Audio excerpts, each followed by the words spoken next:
Since the dawn of the internet, urban legends have been a digital mainstay. We've previously dissected the myth of Bloody Mary, but today we explore a legend that owes its entire viral existence to the web. While modern enigmas like Slenderman, the Rake, or even the cryptic Cicada 3301 have claimed their share of headlines, we are going deep into a phenomenon that materialized in the mid-90s and has refused to fade. This is the mystery of the Black-Eyed Kids.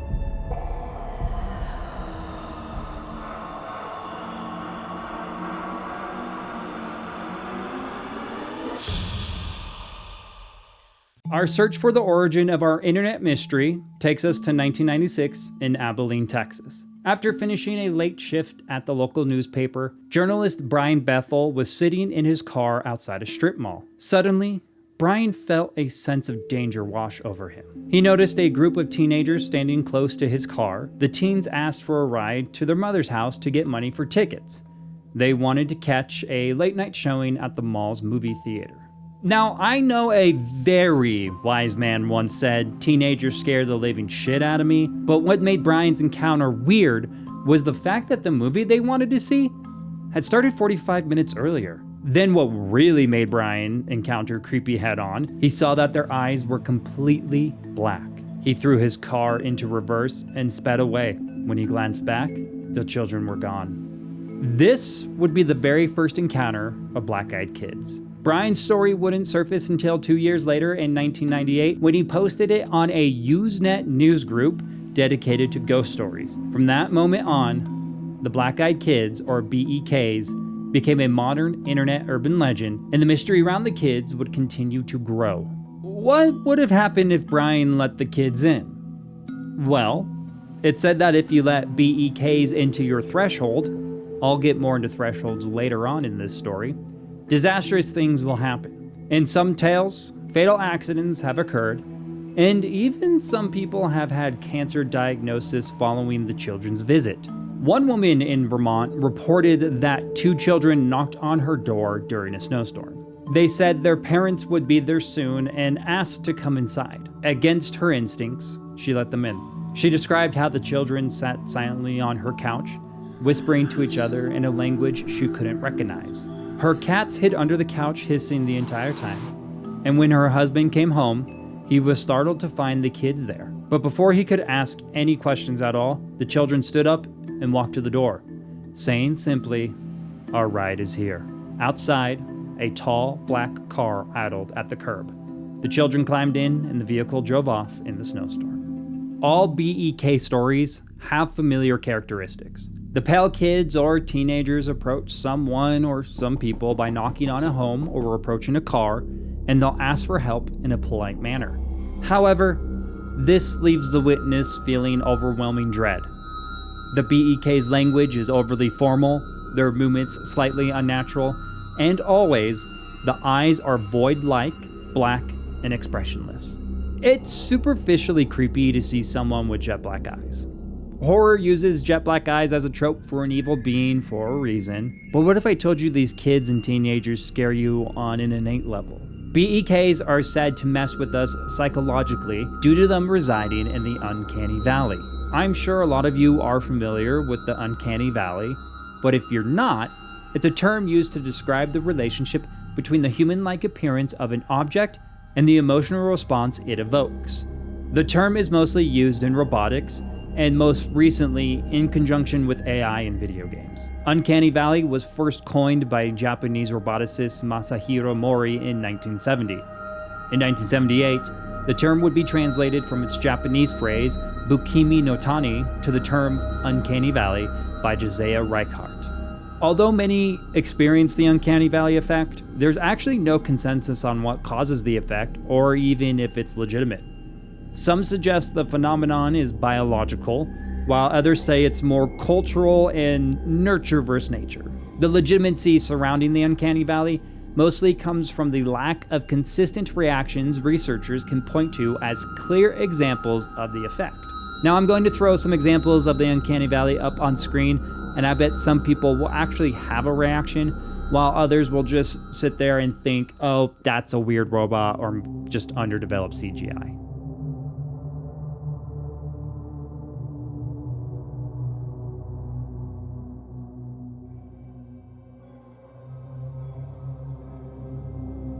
Why would I bring up the Uncanny Valley if I'm just gonna say it's not even proven to be legitimate? Because it has the underlying theme that people are adept at spotting the smallest inconsistencies, and these minor divergences can make a character go from lifelike to uncanny. When something approaches a point where it seems to transition from human to non-human, it can trigger feelings of cognitive dissonance.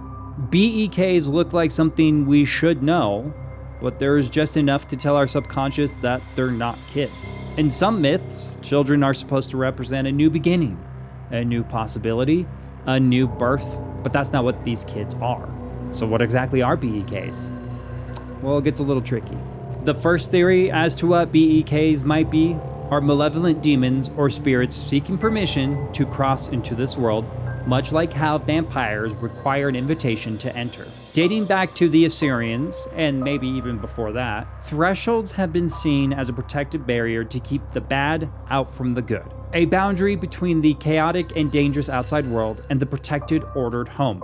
It's a powerful subconscious barrier that protects us from supernatural threats, and when you invite a supernatural creature into your threshold, you are actively lowering your protective barrier.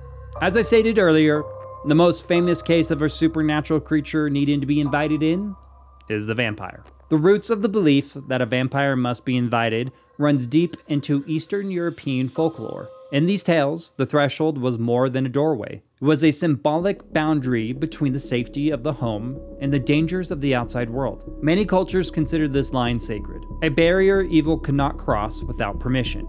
The invitation rule also reflects a broader moral theme, that evil can only harm us when we give it access. It's the fear that at any moment, you can make the wrong choice for your safety, and the evil presence is counting on you to do just that. The second theory as to what BEKs are, cue the music. Yep, they're aliens. You know, for me not having a dedicated video on aliens, these dudes like to make an appearance. So, I guess it's time we dive a little bit into aliens. I can guarantee that most, if not all of you, are familiar with gray aliens or just grays. You may not have known that these little dudes are called grays, or that there are different alien species entirely. But if you look closely, you may notice one familiar detail. Their big black eyes. Now, the theory as to what grays are vary wildly. It's said that these dudes are a future evolution of humans who overused cloning and genetic manipulation, leading them to harvest human tissues and possibly create a human-alien hybrid to refresh their DNA, to a theory that these dudes are just literal curious aliens. These are the guys that actually crashed into Roswell. Also, you may be asking, why are you calling them dudes? Well, it's because grays don't have genders like humans do, and because grays are reported to being the alien species that abduct people and that they conduct experiments on their specimens because they want to harvest our genetic makeup to find a particular strand of DNA to help usher humans into a next evolution echelon. I don't want to piss them off, and I don't want them to jam that needle in me just a little harder because I misidentified them, if you know what I mean. Although, someone once told me what makes me think I'm special enough for aliens to want to just abduct me, and that humbled me quite quickly. Back to how BEKs are grays though. Well, it's also said that they can stun and subdue people with their dark and fathomless eyes, implementing memories and rendering abductees immobile. People have reported dread showering over the body while coming into contact with BEKs, so maybe it's the power of the gray's eyes that give people that existential dread.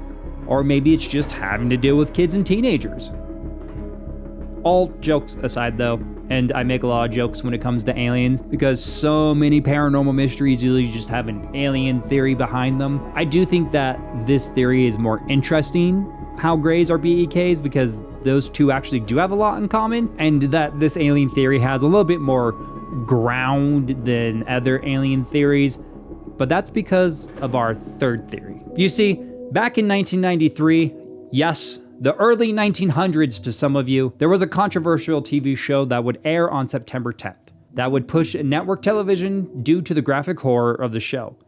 This TV show was, yes, The X-Files.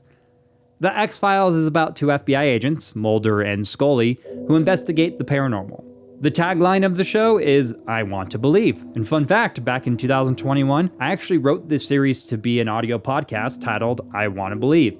I was going to run down paranormal stories and see if I believe in them at the end of each episode, but not only is I Want to Believe not an original idea by any means, it might be copyrighted.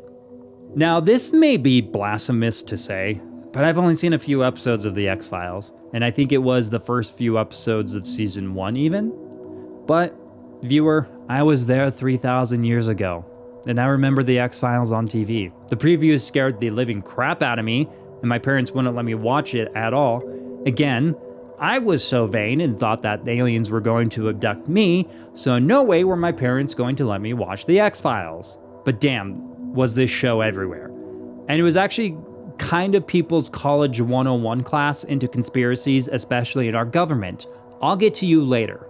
And more specifically, it kind of was people's introduction into conspiracies with our government hiding the knowledge of aliens. The X-Files would bring aliens in the paranormal world into family households every week, I believe it was every Friday, and would become a phenomenon. Although it wasn't a hit at first by any means, the show would become highly popular around season 4 or 5.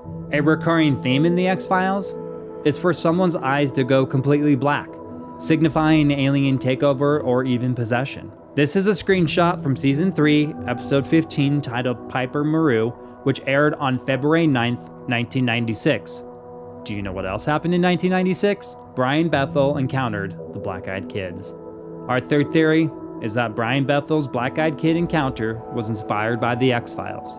And remember, Bethel wouldn't actually share his story until January 1998. The Black-Eyed Kids would have a resurgence when creepypasta exploded on the internet.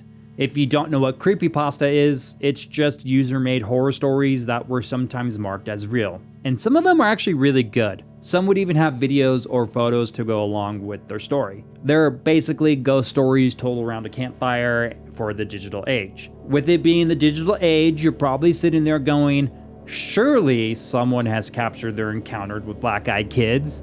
Well, yes, but no. There are videos of people showing Black-Eyed Kids, but like with everything else on the internet, it's easy to fabricate. And this actually happened.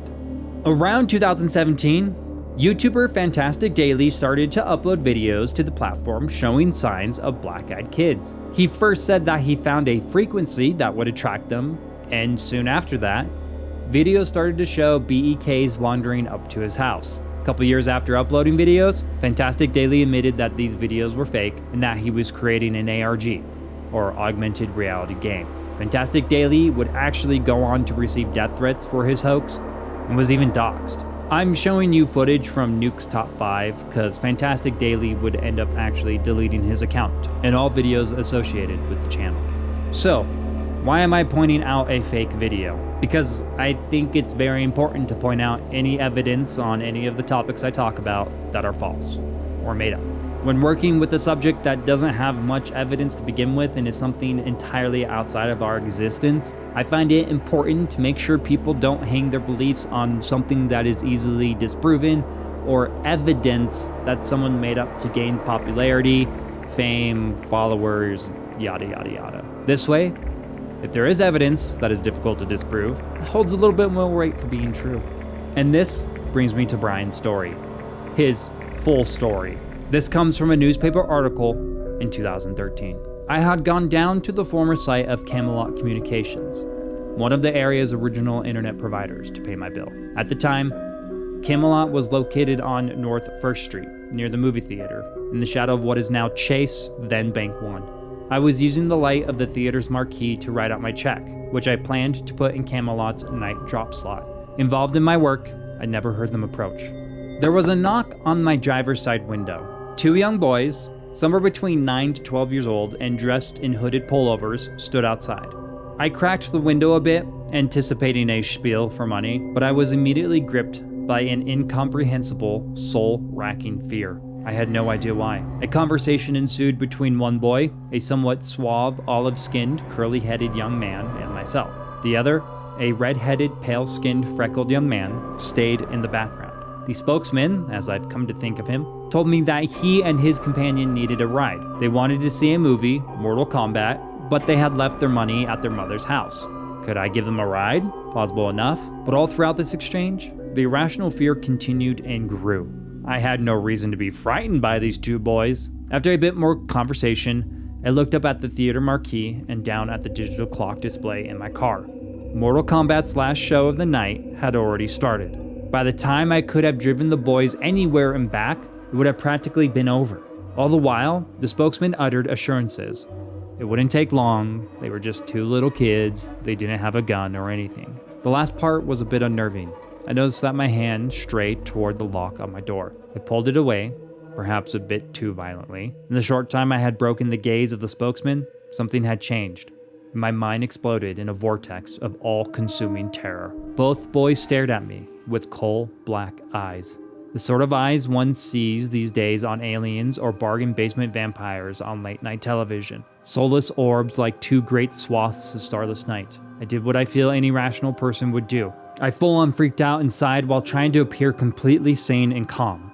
I apologized to the kids. I made whatever excuses came to mind, all of them designed to get me the hell out of there fast. The aura of fear was now a palpable, black hanging thing, almost as if reality itself was wrapping around me. I wrapped my hand around the gear shift, threw the car into reverse, and began to roll up the window, apologizing all the while. My fear must have been evident. The boy in the back wore a look of confusion. The spokesman banged sharply on the window as I rolled it up. His words, full of anger, echo in my mind even today. "We can't come in unless you tell us it's okay.